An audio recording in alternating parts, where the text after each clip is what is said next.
আমাদের মনে আছে ওই 3, 4, 5 আগস্টে আমাদের আমির সাহেব, সিনিয়র নায়েব আমির সাহেব কিভাবে মার্চ টু গণভবনের ঘোষণা দিয়েছিলেন। আমরা স্পষ্ট করে আপনাদেরকে একটা কথা বলি, এই 24 পরবর্তী বাংলাদেশে আমরা যারা অভ্যুত্থানের সহযোদ্ধা ছিলাম, আমরা আগামীর বাংলাদেশে আর কোন ফ্যাসিস্ট কোন নামে কোন ব্যক্তিকে সামনে রেখে কোন দলকে সামনে রেখে এই বাংলাদেশে দাঁড়াতে পারবে না। শিয়া বাটার ও ভিটামিন ই সমৃদ্ধ লিলি হালাল বিউটি সোপ, তারুণ্যময় উজ্জ্বল ত্বকের জন্য। এখন জনগণের সামনে আমাদের দৃষ্টান্ত স্থাপন করতে হবে। আমরা আমাদের কাজের মাধ্যমে প্রত্যেকটি ক্ষেত্রে যেন সেই দৃষ্টান্ত স্থাপন করতে পারি। আজকে যখন আমি আসছিলাম, রাস্তার আশেপাশের প্রত্যেকটি মোড়ে আমার ইসলামী আন্দোলন বাংলাদেশের সহযোদ্ধারা ট্রাফিকিং এর কাজ করছে।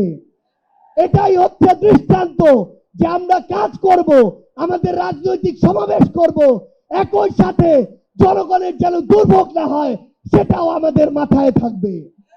আমরা এর আগেও দেখেছি এই মাঠে প্রোগ্রাম হয়েছে, প্রোগ্রাম শেষ করে মাঠের প্রত্যেকটি ময়লাকে পরিষ্কার করা হয়েছে।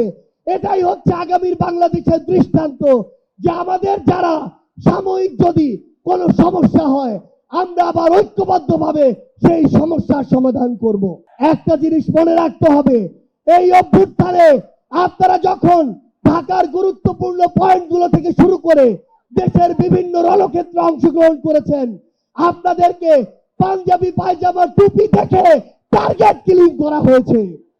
আমার মাদ্রাসার অসংখ্য ভাই এই টার্গেট কিলিং এর শিকার হয়েছেন। আগামীর বাংলাদেশে কেউ যেন কাউকে ট্যাগিং করে টার্গেট কিলিং এর শিকার না করতে পারে সে বিষয়ে আমাদের ঐক্যবদ্ধ থাকতে হবে। আমরা সংস্কার বিচারকে সামনে রেখে আমাদের এই লড়াই করছি। আপনারা পিআর এর কথা বলেছেন, এই যে পিআর আগামীর বাংলাদেশের সংসদে আমরা যদি আসলেই জনগণের প্রতিনিধিত্ব চাই তাহলে আগামীতে এই পিআর নিয়ে আমাদের আরো জোর সোরে ভাবতে হবে।